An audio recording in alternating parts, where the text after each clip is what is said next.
Sponsored by the Big 98, Nashville's #1 for new country and the home of the Bobby Bones Show. The Rock and Review is so thrilled to have on country music singer, songwriter, entertainer, the amazing Lauren Alaina. Lauren, thanks for coming on the show. Thank you for having me. You know, you got a lot of great things going on right now. You know, I've kept up with you, you know, following your career and all the great things that you've accomplished. And this is going to be a big year for you with an album release, a book release, and a movie. So you're an actress also. I am trying to do everything I can. Yeah, I have a Hallmark movie coming out on September 11th. Right. I'm very excited about that. My character is actually a lieutenant in the Army, and they're releasing it on 9/11.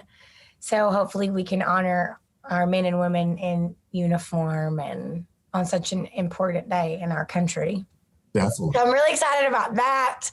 My dad is actually an Army vet, so I called him when I put my uniform on and he cried. How amazing. That was a big day for me. Well, you know what, I got to bring up too, on your new album coming out on September 3rd, you know, Looking Pretty, Sitting on Top of the World. It's like I was listening to this album and so many great songs on there. And you included two of your previous duets, but also you've got Trisha Yearwood on there. I do.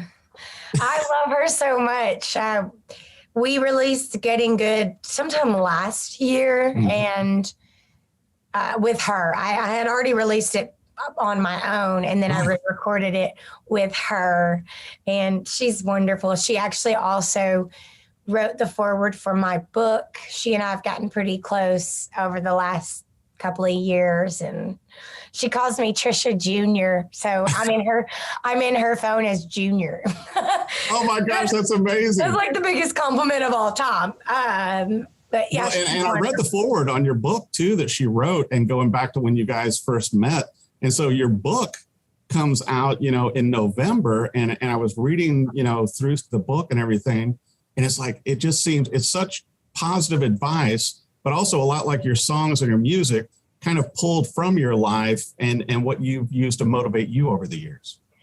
Yes, it's called Getting Good at Being You. And the book is about my struggles through life and how I overcame them and how my faith grew through every experience and how I became the woman that I am today. And I know I have a lot of young women that look up to me. So hopefully they can read this book and it can help them out in some way or another.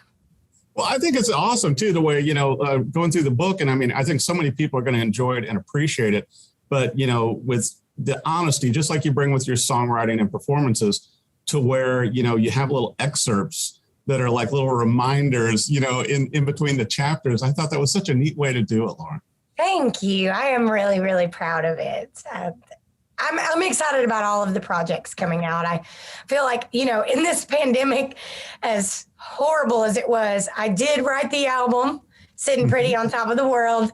I wrote the book, Getting Good at Being You, and I made a movie. So I tried my best to make use of being home.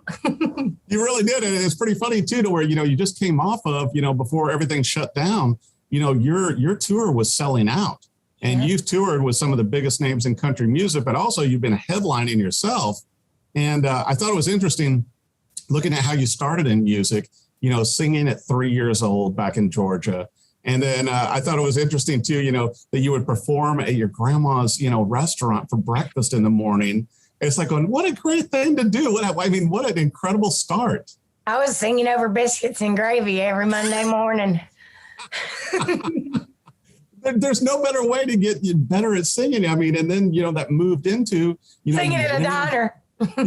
But you won all these contests and everything. And then, you know, started coming to Nashville at the age of 12. I did. And, you know, and I mean, you've been here like 10 years and things are really, it seems like things are really coming together for you now more than ever, Lauren. I think so, too. Thank you for saying that. It's been a wild ride, but I think everything's kind of fallen into place the way it's supposed to. And now I'm just trying to enjoy it. Well, and the songs on the album, just so honest. I mean, I think, and I think what I really enjoy most about this new album that you are putting out is that, you know, they seem so heartfelt. To me, it was like looking at your past, and some of the songs are looking forward. It was like embracing both worlds, you know? I was very intentional with that. I'm glad that's very perceptive of you. Thank you. I start the album with a song called It Was Me. And it's, you know, you hear the needle drop on the record. Love that. And that song for me is about my first love and not being mature enough, old enough, or ready to be in a serious relationship like that because I hadn't found myself yet. I wasn't in a place of loving myself enough to let someone else love me or to love them fully. So I kind of start there. And then I end with a song called Changed My Mind. And it's all about starting over and believing that I can love again. And so I was pretty intentional with those two specifically for that one to be, for It Was Me to be first and Change My Mind to be last. And then you hear like the fade out of the record after Change My Mind, which I did that obviously on purpose as well. I noticed that. I thought it was so neat when you hear, because I mean, once again, with the vinyl and everything, and of course, I thought of that when the song opens up, but also to wrap it with that, it's kind of like you're giving an opening and closure as your life is progressing, which makes sense with the album and with the movie and with the book. It's like all these things coming together. But, you know, I thought that your voice shines through so nicely. And I know that you co-wrote 14 of the 15 songs on this album also. I did. And I wrote like almost all of them during the pandemic on Zoom. This is how I did it right here.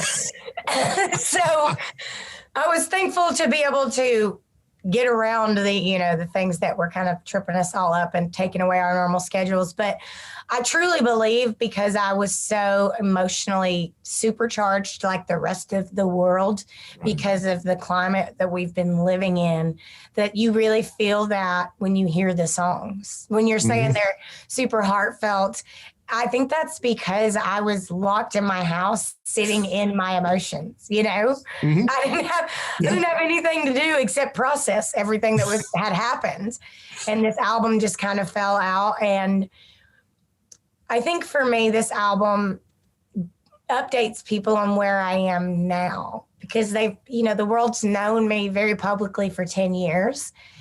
And I think sitting pretty on top of the world really represents the woman that I am right now and the things that kind of happened along the way to make me who I am right now. I think it makes sense because, I mean, the maturity and growth, and I mean, this is your third studio album, but it's just, you are known for being such a great storyteller with your songs. And I felt like each of these songs, is a story within itself. And I enjoy it. Once again, loving your voice, but the honesty of it, and I think that's probably what pulls people in, to your music and everything is the honesty you bring to the table. And a lot of people are kind of afraid to do that.